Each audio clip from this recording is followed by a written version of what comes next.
Okay, तो स्टेरियोकेमिस्ट्री का ना एक दो लास्ट के 2-3 पॉइंट्स पेंडिंग थे, वो हम पहले कंप्लीट करेंगे, फिर आज का जो न्यू टॉपिक है वो हम लेने वाले हैं।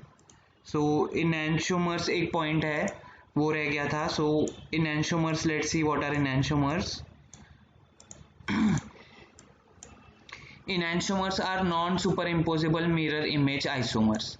मतलब क्या, जैसे हमने देखा non superimposable mirror image मतलब एक की जो मिरर इमेज है वो उसके ऊपर अगर रखी तो वो सेम मैच नहीं होती, उसको बोलते हैं non superimposable mirror image. जैसे आपका हाथ है, राइट हैंड और लेफ्ट हैंड, वो जैसे क्या वैसे अपने राइट हैंड पे लेफ्ट हैंड रखोगे तो अंगूठा एक साइड आएगा, दूसरा अंगूठा दूसरे साइड जाएगा। So this is non superimposable. So ये जो है इनको, ये जो स्ट्रक्चर्स हैं नॉट सुपर इम्पोजिबल हैं, मिरर इमेजेस हैं, ठीक है, और इसको ये एक दूसरे के आइसोमर्स होते हैं, इसलिए इनको इनैंशोमर्स कहते हैं। ओके, सो नीचे जैसे कि यहाँ पे आप देखोगे एक ये है एग्जांपल दिए गए हैं L alanine and D alanine. तो यहाँ पे COOH ग्रुप इस साइड है, ये इस साइड है, तो ये उठाना है जैसे कि जैसे और इसके ऊपर रखना है। तो COH एक दूसरे के ऊपर नहीं आएगा, ठीक है, NH2 एक दूसरे के ऊपर नहीं आएगा, तो ये क्या है, non superimposable mirror images. वैसे ही यहाँ पे L ग्लूकोज डी ग्लूकोज का स्ट्रक्चर है, तो ये मिरर इमेज है। अगर यहाँ पे मिरर रखोगे तो ये और ये एक दूसरे का मिरर इमेज है, बट ये एक दूसरे के ऊपर रखोगे, ये उठा के स्ट्रक्चर इसके ऊपर रखोगे तो मैच नहीं होगा, ठीक है, मतलब करस्पॉन्ड नहीं होगा, और करस्पॉन्ड नहीं होते इसलिए इनको हम इनैंशोमर्स बोलते हैं। Enantiomers are related to each other much like a right hand is related to a left hand. Enantiomers are said to be chiral. Sometimes the term right-handed and left-handed are used to describe compounds with the asymmetric carbon. तो वही है कि enantiomers में chiral compound या chiral carbon होता है, जैसे हमारे राइट हैंड और लेफ्ट हैंड होते हैं वैसे ही enantiomers होते हैं। Characteristic features of enantiomers. Enantiomers have identical physical properties like boiling point, melting point, density, solubility and refractive index. ये इनकी सब सेम होती है, फिजिकल प्रॉपर्टीज enantiomers की सेम होती है, बहुत इंपॉर्टेंट चीज है, ठीक है। But there is difference in direction of rotation of plane polarize light. जैसे कि मतलब जो हम अल्फा कैलकुलेट करते हैं, डायरेक्शन ऑफ रोटेशन है, angle of rotation plane polarize light का, जो हमने ऑप्टिकल एक्टिविटी में देखा, तो स्पेसिफिक रोटेशन जो है वो लैक्टिक एसिड के ये दो इनैंशोमर हैं, ये जो है डी लैक्टिक एसिड, ये एल लैक्टिक एसिड है, ठीक है, तो इसका स्पेसिफिक रोटेशन और इसका स्पेसिफिक रोटेशन अलग है, इनका मेल्टिंग पॉइंट सेम है, तो melting point, boiling point, density ये सब सेम होगा, बट स्पेसिफिक रोटेशन का जो एंगल है वो डिफरेंट होगा। They have identical chemical properties accept in chemical reactions with other optically active compounds. इनकी केमिकल प्रॉपर्टीज भी सेम होती हैं, सिर्फ अगर ये किसी और ऑप्टिकली एक्टिव कंपाउंड के साथ रिएक्ट करते हैं तो इनके रिएक्शंस अलग हो सकते हैं, नहीं तो इनके physical properties, chemical properties same है, जस्ट स्पेसिफिक रोटेशन का जो एंगल है वो डिफरेंट है। They are different biological properties, इनके बायोलॉजिकल प्रॉपर्टीज अलग होते हैं, जैसे कि dextrose plays an important role in animal metabolism while जो एल डेक्सट्रोज हम बोल सकते हैं इज नॉट मेटाबोलाइज। तो ये जो डेक्सट्रोज है, डी डेक्सट्रोज, वो एनिमल्स में मेटाबोलाइज हो सकता है, ये मेटाबोलाइज नहीं हो सकता। सो इनका अलग अलग बायोलॉजिकल प्रॉपर्टीज होते हैं। When equal quantities of enantiomers are mixed and optically inactive compound racemic mixture is form. अगर हम enantiomers दो, मतलब लैक्टिक एसिड का ये वाला और ये वाला सॉल्यूशन मिक्स करते हैं, ठीक है, तो क्या होगा, ऑप्टिकली इनएक्टिव सॉल्यूशन बनेगा, यहाँ हम उसको बोलते हैं racemic mixture. Okay, so equal quantities होनी चाहिए दोनों enantiomers की, then it becomes an optically inactive compound और we call it as a racemic mixture. Now next is about diastereomers. Stereoisomers of a substance that are not mirror images of each other are termed as diastereomers.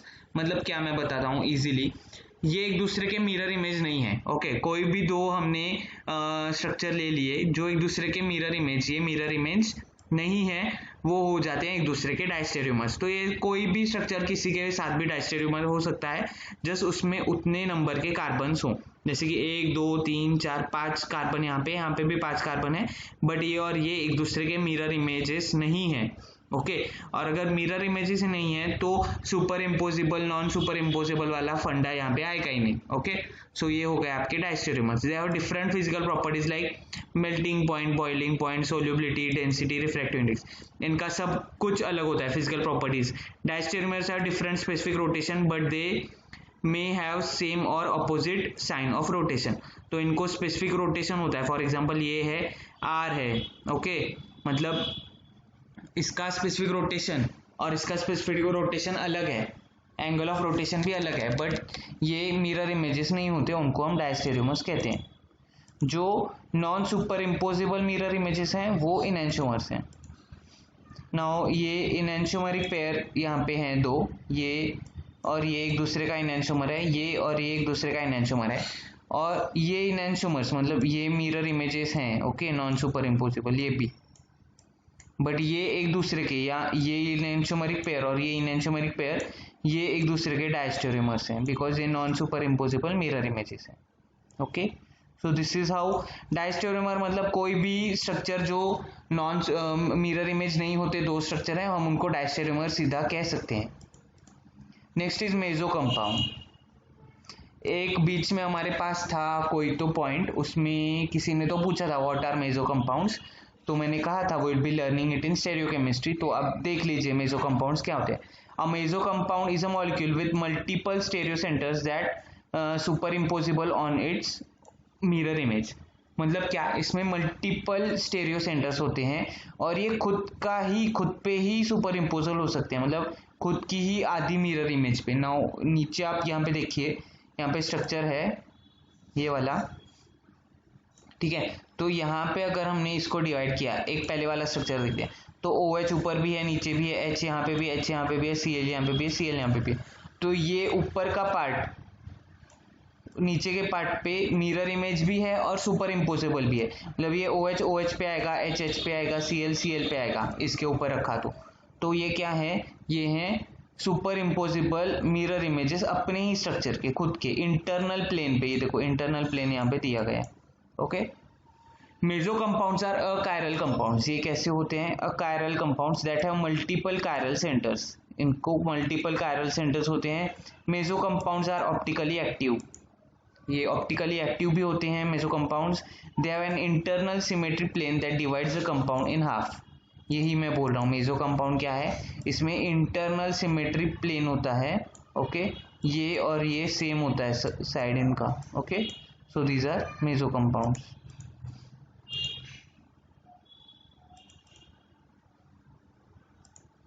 A meso compound should contain two or more identical substituted stereo centers.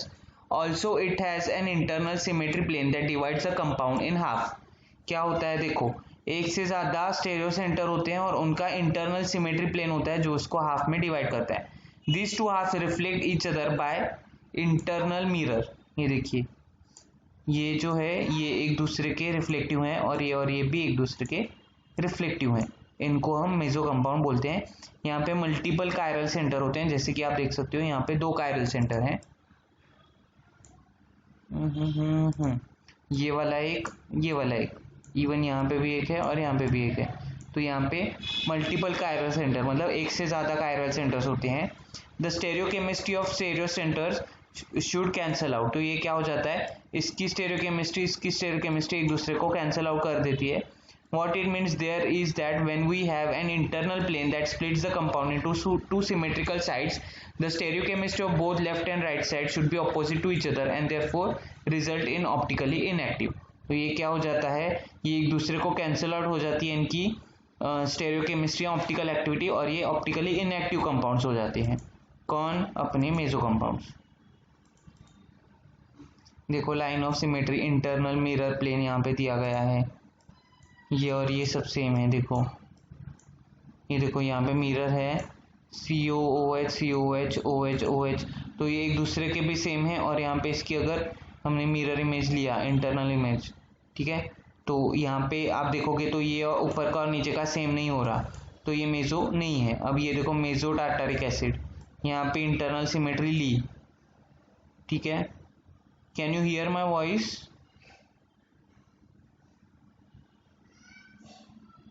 Yes, sir. Okay तो यहाँ पे अगर हमने यहाँ पे internal symmetry है तो ये हो गया मेजो टार्टरिक एसिड, ये मेजो नहीं है, देखो यहाँ पे क्या है, तो इसका अगर हमने बीच में लिया तो ऊपर और नीचे वाला सेम नहीं है, इसका ऊपर और नीचे वाला पार्ट सेम है, तो ये हो गए मेजो कंपाउंड्स। बहुत ईजी है डिटेक्ट करना meso compounds. Next is racemic mixture.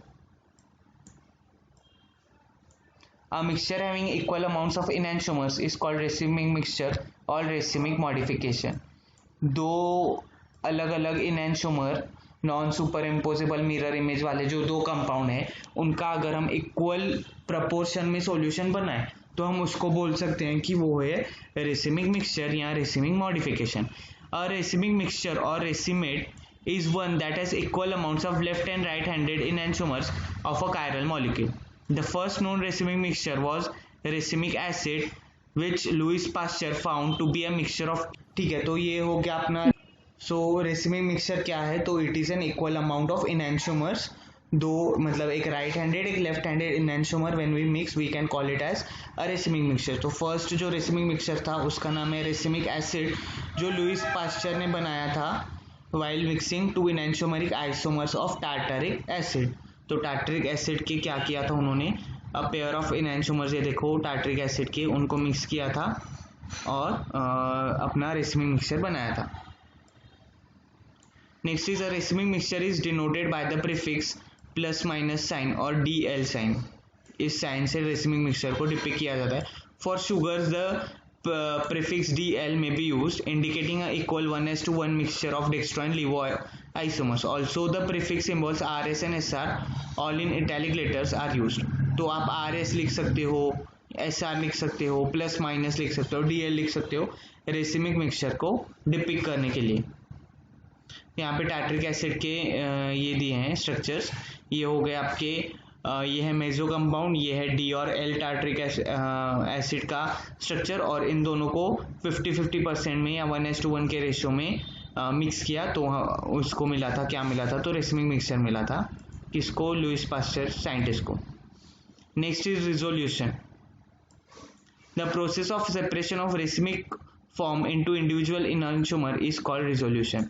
अगर हमारे पास रेसिमिक मिक्सचर है और अगर हमको उसके दोनों जो enantiomer है उनको सेपरेट करना है, तो हम किस लेवल तक वो सेपरेट कर सकते हैं, वो लेवल फिक्स करता है ये रिजोल्यूशन।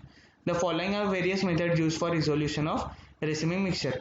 अब किस लेवल तक आप उसको रिजोल्व कर सकते हो या रिजोल्व या सेपरेट आउट कर सकते हो, तो फर्स्ट है मैकेनिकल मेथड, सेकेंड है biochemical method, third is chemical method and fourth is chromatographic method. So in methods में बहुत डिटेल में दिया गया है, बट वो जीपैट में इतना ज़्यादा इंपॉर्टेंट नहीं है। लाइक मैकेनिकल मेथड्स में आप फिजिकल सेपरेशन कर सकते हो, बायोकेमिकल मेथड्स में you can use some biochemical reactions to separate this out, then you have chemical methods in which you can use some chemical separation methods, and in chromatography you can use column chromatography, okay, और preparative और HPLC to separate this enantiomers। क्योंकि इनकी physical और chemical properties almost same होती हैं तो इनको separate करना बहुत मुश्किल होता है, but they can be resolve. अब यहाँ पे ये मेजो कंपाउंड दिया है, ये देखो इसको आधे में कट किया तो ये ऊपर का और नीचे का सेम आएगा, ये वाला पार्ट और ये वाला पार्ट ऐसे। फिर यहाँ पे है ये एक मेजो कंपाउंड है, उसके बाद ये है पेयर ऑफ enantiomer है, ये non super imposable mirror image है। ये जैसा का वैसा स्ट्रक्चर उठा के इस पे रखो तो ये सुपर इम्पोज नहीं होगा, इसलिए ये enantiomer है। ये enantiomer है, देखिए इस ये यहाँ पे मिरर इमेज है ये, बट इसको उठा के इसके ऊपर रखा तो ये नॉन सुपर इम्पोजेबल है, इसलिए these are enantiomers।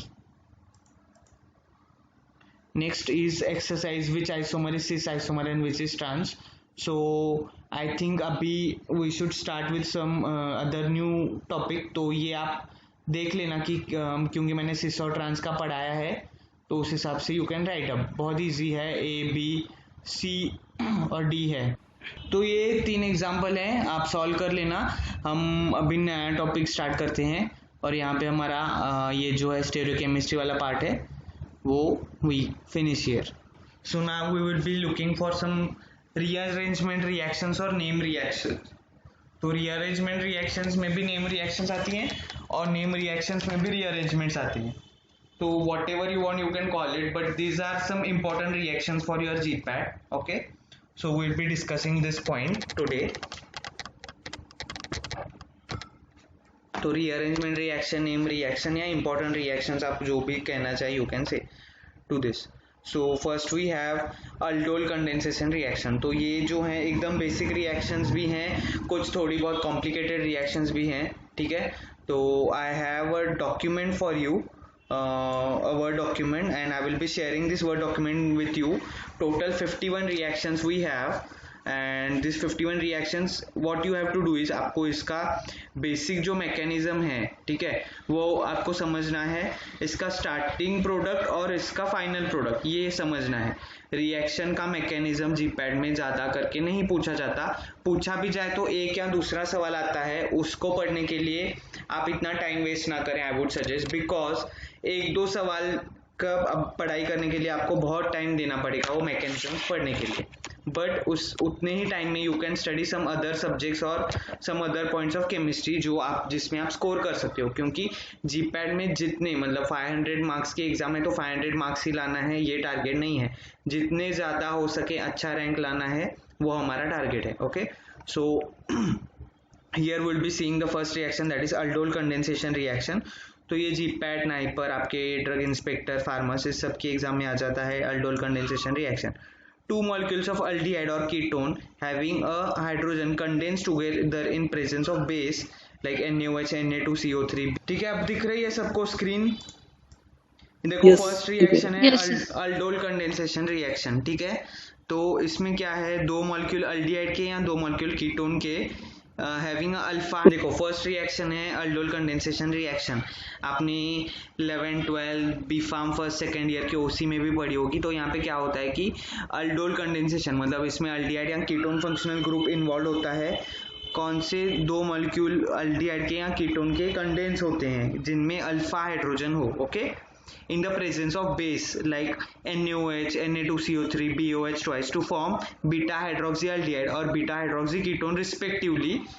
मतलब अगर अल्डिहाइड के दो मॉलिक्यूल हैं तो बीटा हाइड्रोक्सीअल्डिहाइड बनेगा, अगर कीटोन के दो मॉलिक्यूल हैं तो बीटा हाइड्रोक्सीकीटोन बनेगा, which are collectively called as aldol. तो वो जो बीटा हाइड्रोक्सीअल्डिहाइड या बीटा हाइड्रोक्सीकीटोन है, इनको कॉमनली क्या कहा जाता है, अल्डोल कहा जाता है. इसलिए इस रिएक्शन का नाम है aldol condensation.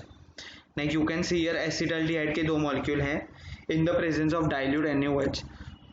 They convert into 3-hydroxybutanol or we can call it as aldol commonly. Okay, so this is aldol condensation reaction. अब क्या होता है ना, जीपैड में एक तो ऐसे पूछा जाता है, कभी कभी एकदम बेसिक क्वेश्चन आ जाता है कि अल्डोल कंडेंसेशन रिएक्शन में क्या होता है, ठीक है, या इन द प्रेजेंस ऑफ क्या होता है. ये हो गया थोड़ा थ्योरेटिकल काइंड ऑफ क्वेश्चन. दूसरा एक टाइप ऑफ क्वेश्चन आता है जिसमें क्या पूछते हैं, दो अल्डिहाइड के मॉलिक्यूल देते हैं आपको, ठीक है, और इसका आपको प्रोडक्ट बताना है. A+B=C आपको गेस करना है, लाइक उसका प्रोडक्ट क्या होगा. या फिर कभी कभी क्या होता है कि A+B में से B मतलब एक रिएक्टेंट और प्रोडक्ट भी बताया जाता है, आपको सिर्फ और एक रिएक्टेंट गेस करना होता है, या रिएक्टेंट प्रोडक्ट दोनों दिया जाता है, आपको उसका कैटेलिस्ट जो है इस रिएक्शन में वो फाइंड कर मतलब बताना होता है. तो aldol condensation reaction takes place in the presence of dilute NaOH और other base as well.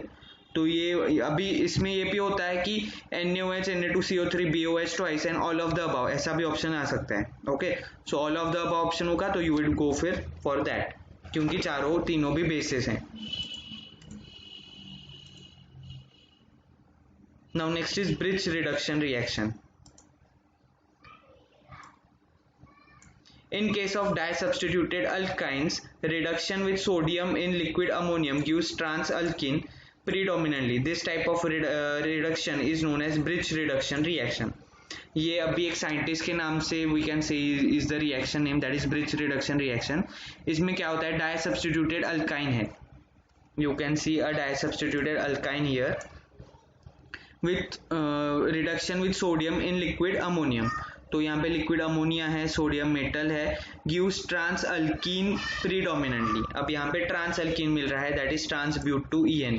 Okay, तो यहाँ पे ट्रांस ही मिलता है, सिस नहीं मिलता, and this type of reaction is known as bridge reaction, bridge reduction reaction. अब यहाँ पे इंपॉर्टेंट क्या है कि आपको ये भी दिया जाएगा, ठीक है, ये भी दिया जाएगा. इसके इस जो रिएक्शन है ब्रिज रिएक्शन, इसके केस में क्वेश्चन एक ही टाइप का आने के चांसेस ज़्यादा हैं। रिएक्शन का नाम दिया जाएगा आपको, ये रिएक्टेंट दिया जाएगा, इसके कैटेलिस्ट भी लिखे दिए जाएंगे, और आपको ऑप्शंस में होगा ट्रांस ऑप्शन होगा, सिस ऑप्शन होगा, या ट्रांस 50% सिस 50%, या नन ऑफ द अबाव, या ऐसे कुछ ऑप्शन होंगे। ठीक है, तो यहाँ पे स्टेरियो केमिस्ट्री रिलेटेड अगर है वो रिएक्शन, तो उसकी स्टेरियो केमिस्ट्री पे ही क्वेश्चन आता है। इसके ज्यादा करके कैटेलिस्ट पे या इस पे क्वेश्चन नहीं आएगा, इसके स्टेरियो केमिस्ट्री पे आएगा कि ट्रांस 100% प्रोडक्ट होगा, सिस 100% होगा, या ट्रांस मेजर प्रोडक्ट होगा, सिस मेजर प्रोडक्ट होगा। ठीक है, तो ट्रांस ब्यूट 2 ये नहीं आता है, तो इसमें ट्रांस ही प्रीडोमिनेंटली आता है। सिस आता भी होगा तो वो बहुत माइनर प्रोडक्ट होगा। Trans is the correct answer.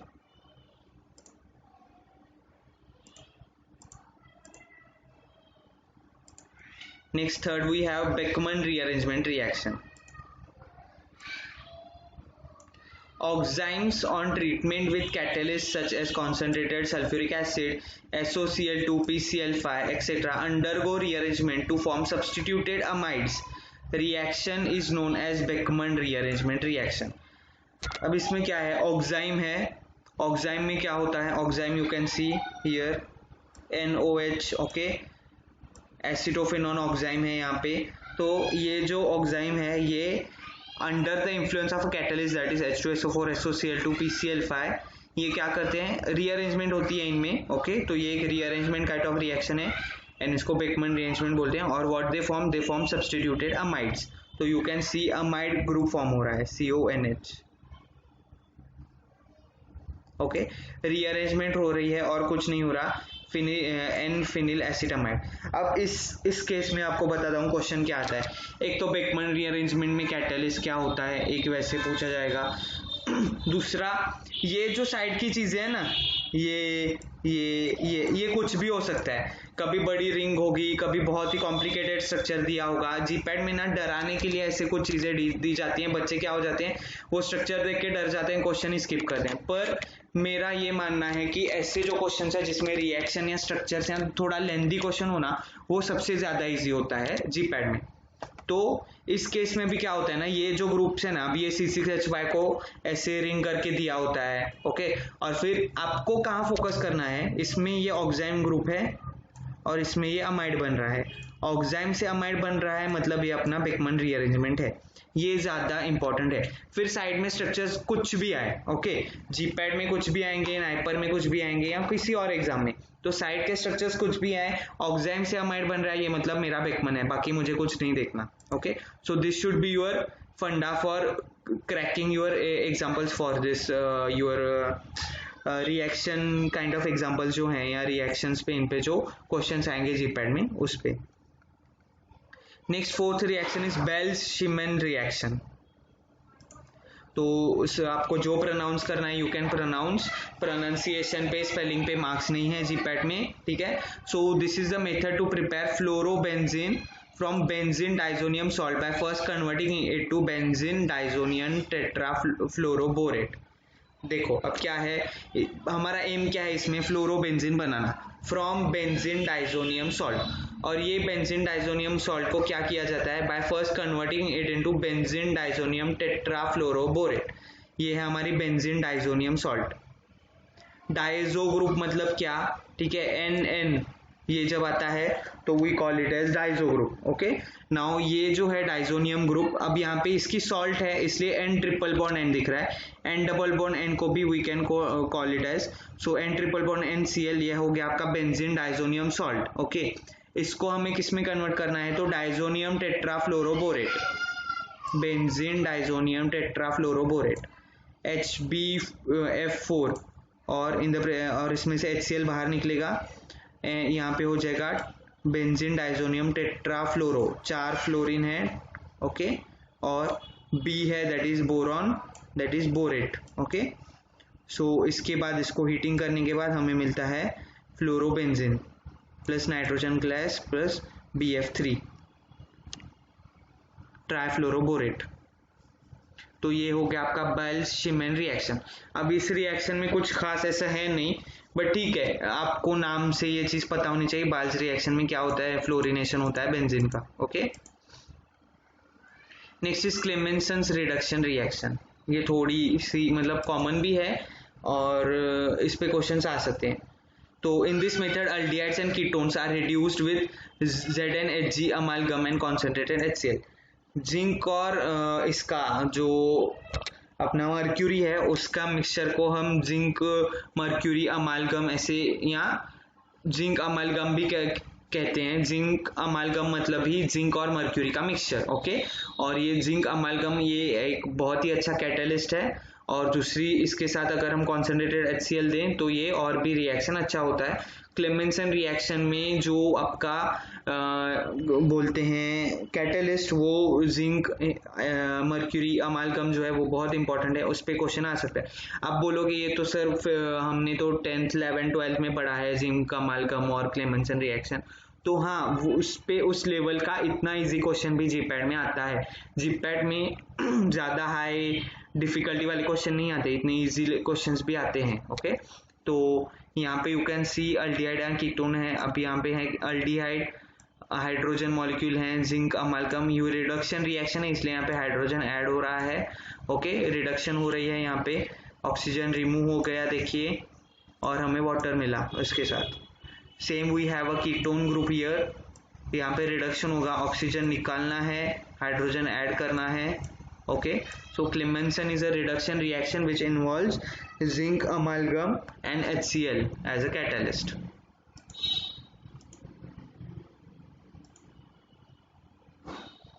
Next we have sixth reaction, Corey-House synthesis.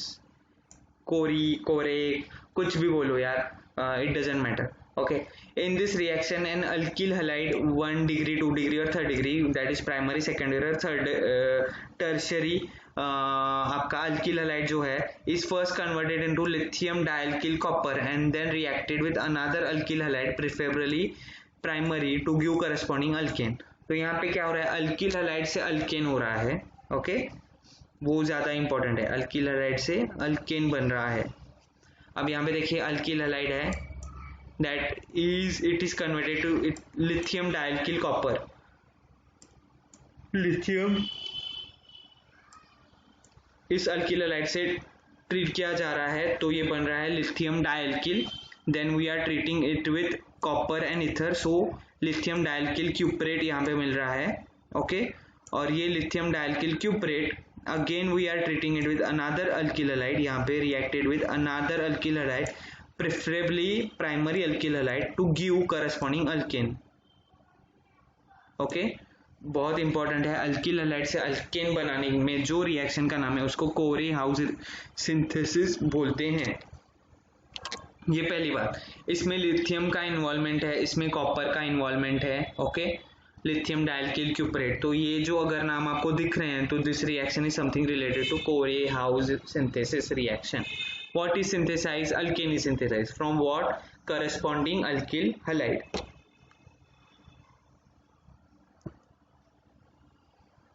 अब ये जो अल्किल हलाइड है इसमें एक आर ग्रुप ये अपने पहले वाले अल्किल हलाइड का आएगा, और दूसरा आर ग्रुप जो नेक्स्ट अल्किल हलाइड डाला वो आएगा। ये देखो यहाँ पे, ये भी कंसीडर करो, you try to observing things. Okay, so we will be ending with our 40 minutes of Zoom session, तो सब लोग क्या करो, लेफ्ट होके रिज्वाइन कर दो। So next reaction is scope elimination reaction, ये भी आपने पढ़ी होगी कभी तो, Cope elimination reaction. Tertiary amines are not oxidized by KMnO4. Their oxidation is carried out by Carious acid or ozone or hydrogen peroxide to form amine oxide. Tertiary amines जो होते हैं, मतलब N के तीनों जो बॉन्ड हैं वो substituted हैं, ठीक है, उनको बोलते हैं टर्शरी अमाइन। और ये जो है ये KMnO4 से ऑक्सीडाइज नहीं होते, इनको ऑक्सीडाइज करने के लिए you need Caro's acid, then you need और ओजोन और हाइड्रोजन पेरोक्साइड। यहाँ पे है टर्शरी अमाइन, यहाँ पे वही है हाइड्रोजन पेरोक्साइड और ओजोन और H2SO5 that is Caro's acid we can call it as, और ये हो गया इसका ऑक्सीडेशन। ओके, बस अमाइन का, टर्शरी अमाइन का ऑक्सीडेशन करना है, that is scope elimination reaction, और कुछ नहीं है इसमें। अब नीचे और क्या दिया है देखो,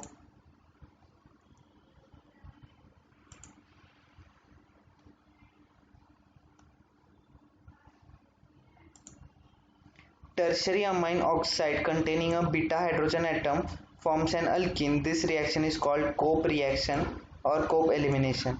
Tertiary amine oxide containing beta hydrogen atom. अब ये जो है tertiary amine oxide जिसमें बीटा हाइड्रोजन एटम है, okay, forms an alkene. The reaction is called Cope reaction और कोप एलिमिनेशन. ये बनेगा अल्कीन, बनेगा किसमें से? Tertiary amine oxide. Amine oxide है, टर्शरी अमाइन है, मतलब देखिए एन पूरी तरह से सब्स्टिट्यूटेड है, प्लस उस पर एक पॉजिटिव चार्ज है और ये वाला कन्वर्ट होगा किसमें? आपके अल्कीन में. तो this is also Cope reaction. और पहले हमने देखा कोप रिडक्शन, कोप एलिमिनेशन और कोप रिएक्शन. तो ऊपर एलिमिनेशन हो रहा है या नीचे भी यू कैन से एलिमिनेशन या कोप रिएक्शन हो रही है. अब नेक्स्ट इज कार्बिलमाइन रिएक्शन. तो ये रिएक्शन नेक्स्ट पेज पे है, कार्बिलमाइन रिएक्शन. ये कार्बिलमाइन रिएक्शन है.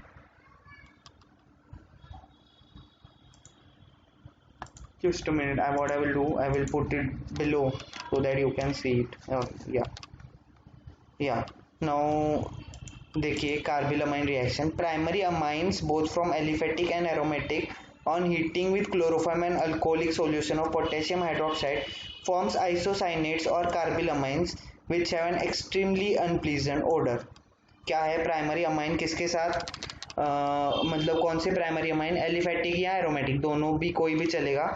किसके साथ हीट करना है? क्लोरोफॉर्म के साथ हीट करने के बाद और alcoholic solution of potassium hydroxide. Chloroform KOH का अल्कोहलिक सॉल्यूशन और आपका एलिफेटिक या एरोमेटिक प्राइमरी अमाइन, इनको हीट करने के बाद व्हाट यू गेट? आइसोसाइनाइड्स और कार्बिलमाइंस. और इनकी जो ऑर्डर है बहुत ही एक्सट्रीमली अनप्लीजेंट है. अब आइसोसाइनाइड है तो ऑब्वियसली उसकी जो है ऑर्डर खराबी होगी, ठीक है. तो यहाँ पे इथेनमाइन है प्राइमरी अमाइन, क्लोरोफॉर्म है, 3 मॉलिक्यूल्स ऑफ KOH. अब ये जो है KOH जो है वो अल्कोहलिक सॉल्यूशन बनाया है ना. अल्कोहलिक सॉल्यूशन जो होता है KOH का वो अलग अलग परसेंटेज में बनता है, तो यहाँ पे परसेंटेज नहीं बताई.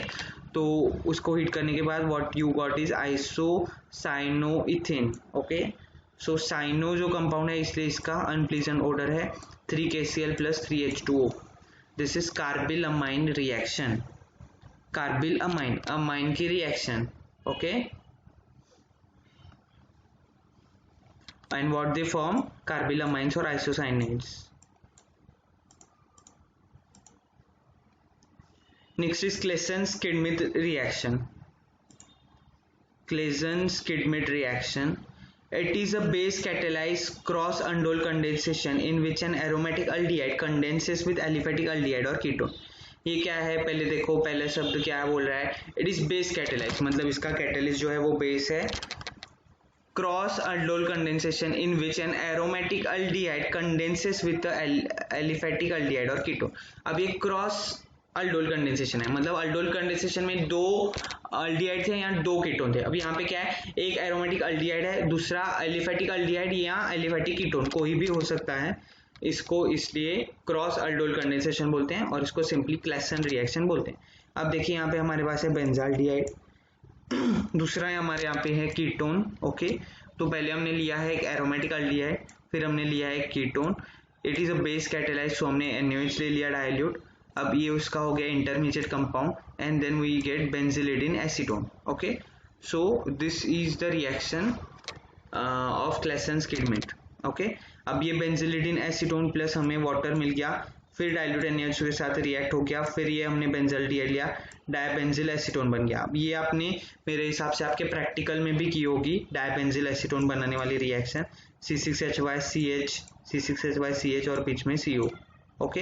तो दोनों साइड से सेम ग्रुप अटैच होते हैं. ये हो गया आपका क्लेसन-Schmidt रिएक्शन और क्लेसन रिएक्शन.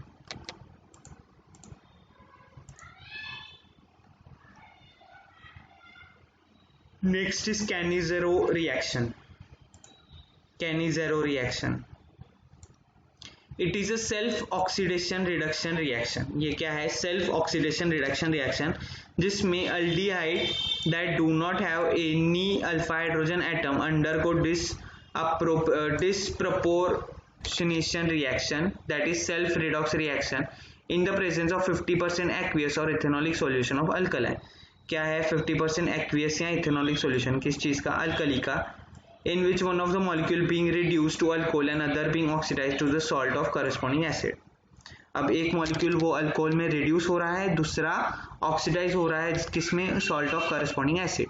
तो यहाँ पे ऑक्सीडेशन भी हो रहा है, रिडक्शन भी हो रहा है और खुद ब खुद हो रहा है in the presence of 50% aqueous और ethanolic solution of alkali. So this is Cannizzaro reaction. We have a formaldehyde, क्योंकि अल्डिहाइड लेना है इसमें, ठीक है, without any alpha hydrogen. So बिना अल्फा हाइड्रोजन वाला एक ही अल्डिहाइड जो है फॉर्माल्डिहाइड. अब हमें इसको बेस के साथ ट्रीट करना है. अब ये हो गया आपका reduction, okay, into alcohol, that is we got methanol and other being oxidized to get a salt form of corresponding acid. तो इसका सोडियम फॉर्मेट, ये इसका सॉल्ट फॉर्म हो गया करस्पॉन्डिंग एसिड का.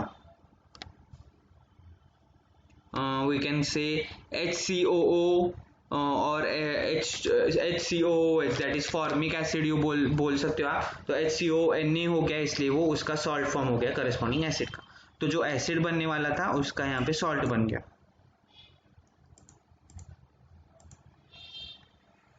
Next is Klaassen condensation reaction. Esters containing alpha hydrogen atom undergo self condensation in presence of strong base like sodium ethoxide to give beta ketone esters. अब देखिए reaction, देखिए तो समझेगा इसका statement. Esters containing alpha hydrogen, ये हमने ले लिया ester, that is COO group है बीच में, या this is an Easter, okay. Ethyl acetate is the group, हमने ले लिया. इसमें है अल्फा हाइड्रोजन है, या अल्फा हाइड्रोजन अवेलेबल है. अंडरगो सेल्फ कंडेंसेशन, इसमें क्या होता है, self condensation in presence of strong base like sodium ethoxide. ये हो गया आपका sodium ethoxide, okay. Ethyl acetate के 2 मॉलिक्यूल हैं हमारे पास, सेल्फ कंडेंसेशन होगा.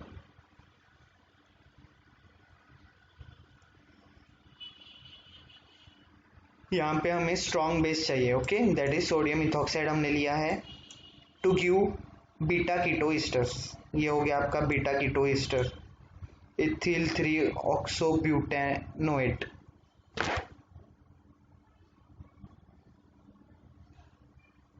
और ये अल्कोहल भी मिल गया.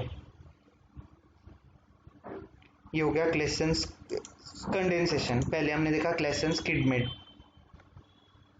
स्किमिड, आप कुछ भी बोलो यार, मेरा थोड़ा प्रोनाउंसिएशन का प्रॉब्लम है, ओके. उसके बाद ये वाले रिएक्शन को नीचे ले लेते हैं, ओके. या क्रूटियस rearrangement reaction. In this method an acyl azide obtained from reaction of carboxylic acid, chloride and sodium azide on heating in acidic or alkaline medium yields primary amine. Thus the reaction involve an intermediate isocyanate which is hydrolyzed to give primary amine. तो ये थोड़ी सी complicated है reaction, but समझने में easy है, ठीक है. क्यूट्रीज rearrangement reaction. तो इसमें क्या दिया गया है, इसमें असिल अजाइड, वो कैसे मिलता है असिल अजाइड, ये देखो असिल अजाइड ये जो है ये कैसे मिल रहा है हमें, कार्बोक्सिलिक एसिड, यहाँ पे देखिए carboxylic acid, chloride, acid chloride, carboxylic acid, फिर एसिड क्लोराइड और sodium azide, okay. Sodium azide, इन तीनों को मिला के ऑन हीटिंग इन एसिडिक और alkaline medium yields primary amine. और बीच में एक आइसोसाइनेट या इंटरमीडिएट कंपाउंड बनता है दैट इज आइसोसाइनेट, और उसके बाद we get primary amine, okay. Carboxylic acid, acid chloride, acyl azide, इससे क्या बनेगा, ये देखो कार्बोक्सिलिक एसिड, एसिड क्लोराइड और NaN3 इनको रिएक्ट किया तो we get acyl azide. Acyl azide से प्राइमरी अमाइन बनेगा, पर इसमें बीच में आइसोसाइनेट भी बनता है as a intermediate. So this is Curtis rearrangement. Next is Diels-Alder reaction. Diels-Alder reaction बहुत इंपॉर्टेंट है, जीपैट में पूछी गई है, बहुत बार पूछी गई है. ठीक है। और डाइल्स-हल्डर रिएक्शन ना आपके फार्मास्यूटिकल मेडिसिनल केमिस्ट्री में भी इसका बहुत इंपॉर्टेंस है, आपका फार्मास्यूटिकल एनालिसिस में इंपॉर्टेंस है। डाइल्स-हल्डर रिएक्शन जो है वो फार्मास्यूटिकल एनालिसिस में मास स्पेक्ट्रोस्कोपी में जब जो आपके जो कंपाउंड है उसके वी कॉल ये फ्रैगमेंट्स जो होते हैं, ठीक है, आपके जो पूरा जो कंपाउंड है उसके फ्रैगमेंट्स होते हैं, ठीक है, तो डाइल्स-हल्डर रिएक्शन के हिसाब से भी फ्रैगमेंट्स होते हैं, तो मास स्पेक्ट्रोस्कोपी में भी ये इंपॉर्टेंट है डाइल्स-हल्डर रिएक्शन। तो फार्मा में इस रिएक्शन को ज़्यादा इंपॉर्टेंस है, Diels Alder reaction. The reaction involves the addition of a conjugated diene, okay, क्या है इसमें, कॉन्जुगेटेड डाइन का एडिशन है इस रिएक्शन में 4p electron system to an unsaturated compound called dienophile और 2p electron system to yield a cyclic system. तो क्या हो रहा है आप देखिए यहाँ पे हमारे पास है एक unsaturated diene buta 1,3 diene, okay, इसमें हम एक डाइन डालेंगे, यहाँ डबल बॉन्ड वाला एक स्ट्रक्चर CH2 और उसको साइक्लिक सिस्टम में कन्वर्ट कर देंगे। बहुत ही इजी रिएक्शन है। ये देखो ये ओपन सिस्टम है, यहाँ पे इसमें हमने ये वाला स्ट्रक्चर डाल दिया और हमें क्या मिला, हमें मिला पूरा एक साइक्लिक स्ट्रक्चर। ये हो गई आपकी डाइल्स-हल्डर रिएक्शन। अनसैचुरेटेड कंपाउंड में डाइन डालना है और साइक्लिक कंपाउंड बनाना है, बस।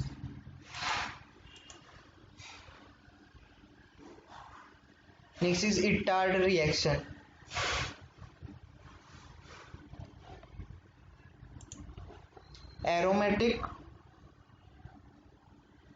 Aromatic hydrocarbons on treatment with mild oxidizing agents such as chromyl chloride CrO2Cl2 yields aldehyde। अब क्या है एरोमेटिक हाइड्रोकार्बन, मतलब एरोमेटिक हाइड्रोकार्बन मतलब बेंजीन रिंग और उसमें कोई तो सी वाला सब्स्टिट्यूएंट हो गया हाइड्रोकार्बन, ओके। उसको किसके साथ ट्रीट करना है, तो mild oxidizing agent like chromyl chloride. तो इटार्ड रिएक्शन का जो हम बोल सकते हैं कैटलिस्ट है वो बहुत इंपॉर्टेंट है, that is chromyl chloride because it is a unique oxidizing agent CrO2Cl2, okay. Chromyl chloride is a unique oxidizing agent which is used in Itard reaction, okay, and after reaction of aromatic hydrocarbon with this chromyl chloride it gives aldehydes, जैसे कि यहाँ पे हमें मिल रहा है benzaldehyde. तो यहाँ पे ऑक्सीडेशन हो रहा है, एक तो आप वो देख सकते हो, दूसरी बात ये कि यहाँ पे क्रोमिल क्लोराइड जो है बहुत इंपॉर्टेंट कैटलिस्ट है और रिएक्शन का नाम जो है वो इटार्ड रिएक्शन है।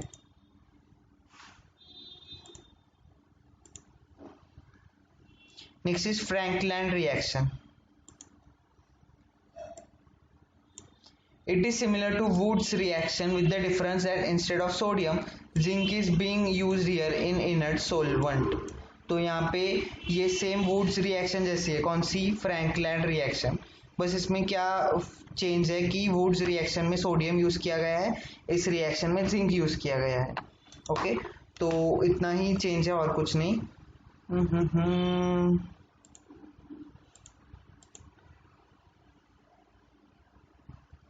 अल्किल हैलाइड है, यहाँ पे सोडियम की जगह, सोडियम कहाँ पे होता है वुड्स रिएक्शन में, यहाँ पे जिंक है, फिर यहाँ पे अल्किल हैलाइड है, दोनों अल्किल हैलाइड का अल्किल ग्रुप एक साथ, दोनों हैलाइड जिंक के साथ अलग, दिस इज फ्रैंकलैंड रिएक्शन।